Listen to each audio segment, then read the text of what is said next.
някакъв начин респектираш мъжете. Ти ги респектираш, защото ти си много самостоятелна.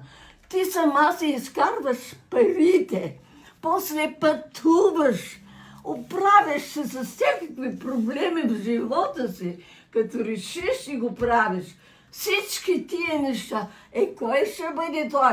Той трябва да бъде лудо влюбен, да бъде готов на всичко, за да го приеми. Ти пътуваш, той ще те чака вкъщи.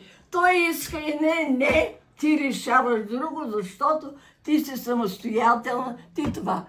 Аз пак си казвам, тя респектира мъжете. Трябва да е много влюбен или някой мекошав, когото да командва. Иначе един солиден мъж няма да му е лесно с такава жена. Знаеш ли, аз така си го мисля. Дали съм права или не? Ох, бабче, психоаналитик си ти, освен всичко останало. Психоаналитик си ти, казвам. Анализираш много, анализираш. Просто виждам нещата каквито са. Сега искам да ти кажа нещо за твоето здраве. Нали се така понякога не си добре. Когато те видях за първи път, ти как беше? Здраво, пъргава, едно такова младо същество. Обаче, ти отиваш, къде отиваш? При едни столетници, сбръчкани, уморени, отчаяни някои, зависи кой как живее, не ги слушай, че са добре. Всички са самотни, всички страдат по някакъв начин.